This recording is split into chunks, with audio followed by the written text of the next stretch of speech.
السلام عليكم ورحمة الله وبركاته. إن شاء الله كلكم تكونوا بخير. وصفة المسمن، وصفة دبل المسمن، وصفة سهلة وسريعة ما تاخدش منك وقت كثير، وراح تتحصلي على أحلى مسمن كما راكي تشاهدي فيه. شوفي هذاك اللون وهذاك الحجم وهذاك التوريق اللي فيه بطريقة سهلة. البنات خليكم معايا لآخر الفيديو، شوفوا نقطع حبة معاكم. شوفوا هذاك التوريق البنات، يعني احلى مسمن رايحين تعتمدوا الوصفه تاعو، رايح تطبقوها وتنجحوا فيها ان شاء الله. ندخلوا للمطبخ ونقولوا بسم الله ونبداو بتحضير وصفه دوب المسمن مورق وخفيف. لازم نخيروا نوعيه السميد، لازم تكون ناعمه وتكون نوعيه ممتازه باه نتحصلوا على مسمن يكون مورق ويكون اصفر ويكون رقيق. راح نضيف فيه نصف كيس من الخميره الكيميائيه، لانه كميه السميد هنا عندي راهي كبيره البنات. حطيت عليه ملعقه سكر عادي، راح نزيد عليه ملعقه متوسطه من الملح.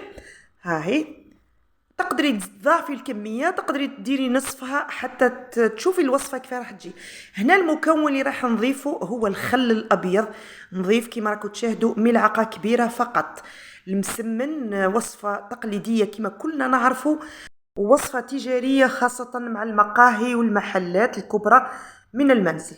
نبداو نخلطوا في هذيك المكونات مع بعضها البعض، ونبدا نبل غير بشويه تاع الماء دافي البنات، ما يكونش بارد وما يكونش ساخن، حتى تتجمع معايا كامل هذه العجينه. شوفوا نوعيه السميد هذا البنات نوعيه ممتازه، كي يتبل يولي اصفر ويولي لونه مختلف، يعني هذا سميد ممتاز ورقيق. نبل بالعقل حتى نتحصل على قوام متوسط، ما يكونش طري بزاف وما يكونش يابس. انه كاينه خطوه اللي رايحه نطبقها في هذا الفيديو رايحه تسهل عليا مشوار طويل في العجين. خليكم معايا البنات ودوسوا لايك، واللي ماهيش مشتركه في القناه تشترك، هكا يوصلكم اشعارات فيديوهاتي البسيطه والناجحه. نجيب كيس بلاستيكي تاع المطبخ غذائي هذا الخاص بالتجميد، حطيت فيه رشه ماء، ونحط فيه العجينه تاعي ونغلق عليها مليح باحكام البنات كما راكم تشاهدوا. والماء نفسه اللي كنت نبل بيه نحطه يسخن فوق النار حتى يوصل لدرجه الغليان، ونحيم فوق النار طبعا، مش راح نخليه. ونحط فيه هذا الكيس تاع العجينه تاعي. شفتوا البنات؟ نخليه حتى يبرد الماء تماما. الماء يكون وصل لدرجه الغليان نرفعه من فوق النار ونحط فيه كيس تاع العجين. ما تخافوش مش راح يطيب العجين معنا، نخليه حتى يبرد الماء تماما. تفوت حوالي نصف ساعه ولا ساعه الا ربع، ولا نعاود نفتح الكيس وندلك العجين تاعي ونشوف الى نقصه ماء، نزيد له شويه تاع الماء حتى يبدا يولي قوامه طري. لازم يكون القوام تاعو كما راكم تشاهدوا البنات. ها هو تشوفوا انه قوام مطاطي ويكون ناعم. اذا نقصوا ما نعاود نرشوا بشويه ماء وندلكم مليح كما راني راكم تشاهدوا. ها هي يعني بلا ما عجنت بلا ما تعبت روحي، فوفرت على نفسي بهذه الخطوه يعني مشوار.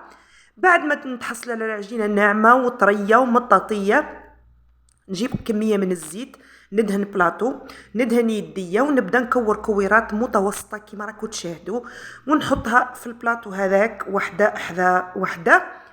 ها هي يعني طريقة تقليدية في تحضير المسمن، غير مختلفة في طريقة العجين، ونقصت على روحي وقت. بعد ما نكمل نكورها كامل هذيك العجين، ندهنها من الفوق بشوية تاع الزيت باه ما تديرش هذيك القشرة اليابسة وتفسد معايا العجينة تاعي تاع المسمن. ها هي البنات، ونجيب كيس بلاستيكي غذائي ثانا ونغطيها هذه الكويرات، ونخليها البنات مدة نصف ساعة 45 دقيقة ساعة. انسيها، انسي الكويرات هذم، لكن يكونوا مغطيين بكيس بلاستيك، لانه قد ما راح تبقى هذه الكويرات ترتاح قد ما رايح يجي المسمن تاعنا يعطيك طوع العجين، ورايح يجي رقيق ويجيك المسمن ولا اروع. واضحه البنات؟ يعني البنوتات اللي معايا في القناه ويتعلموا، ونقول لكم طبقوا النصائح كامل اللي راهي في الفيديو والاسرار، اكيد راح تعودوا محترفات في المسمن. نحطوا طاجين تاعنا فوق النار على نار ضعيفه شويه، ونبدا ندلك نبدا نحل في العجينه تاعي عفوا. طبعا راح نستعمل الزيت في الخطوه هذه، دائما باللي يدي في الزيت. نفتح ونركز دايما على الحواف، لازم تكون رقيقة. هاهي شوفوا البنات كي نتحصل على دائرة متوسطة رايحة نجبدها فقط بالطريقة هذه. شتوها كيف نكسل العجينة؟ هاهي تمشي معايا وحدها، يعني ما تعبني ما تهرجني. هاهي شوفوا ما أكبرها البنات، راهو التصوير موش عاطيها حقها فقط.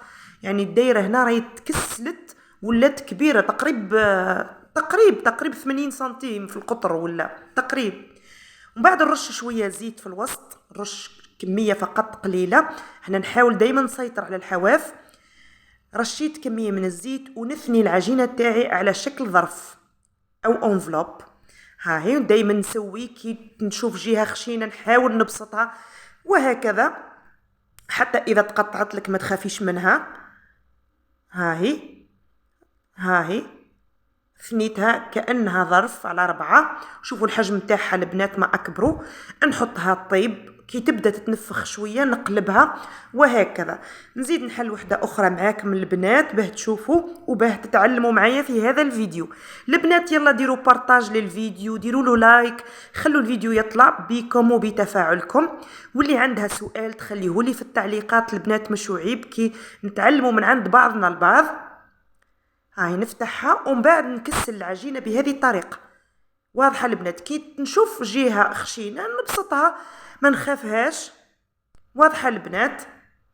هنا الفيديو تاعي راه دوبل مسمن. وش معناها؟ يعني حبة المسمن اللي تطيب في الطاجين تاخذ لون محمر خفيف، رايحة نعاود ندوبل لها العجين تجي كأنها حبة داخل حبة. دوك تشوفوا الطريقة البنات، البنوتات اللي راهم يتعلموا. هاهي شوفوا الحبة ما أكبرها، نثنيها حتى هذه ونزيد نحطها طيب. تكون الأولى اللي حليتها طابت نخليها تبرد شوية، ما بين ما نكمل هذه الثانية نحطها طيب. ونزيد نفتح ورقة أخرى نحلها بنفس الفكرة وبنفس الطريقة حتى تولي معايا رقيقة وكبيرة، وندير الدبل المسمن تاعي. واضحة البنات؟ المسمن نحطوه في المناسبات، في الأعياد نحطوه يوميا مع قهوة حليب الصباح، نحطوه للضيوف، يعني في أي مناسبة يحضر فيها المسمن عندنا نهار يعني مبروك لي راه فيه المسمن عندنا. هاهو المسمن اللي ما تتعلمش في هذا الفيديو. هاهي البنات حليتها، ودايما نسيطر على الحواف ما نخليهمش خشان. هنا الحبه تاعي الاولى هذيك اللي طابت نجيبها نحطها في الوسط كيما راكم تشاهدوا. شوفوا اللون تاعها محمر خفيف، ونثني عليها العجينه كيما راكم تشاهدوا البنات. هاهي نعاود نغلفها بنفس الفكره على 4 العجين. دائما كي نشوف جهه خشينه نحاول اني نبسطها. هاي نغلفها تماما ونعاود نحطها طيب في الطاجين.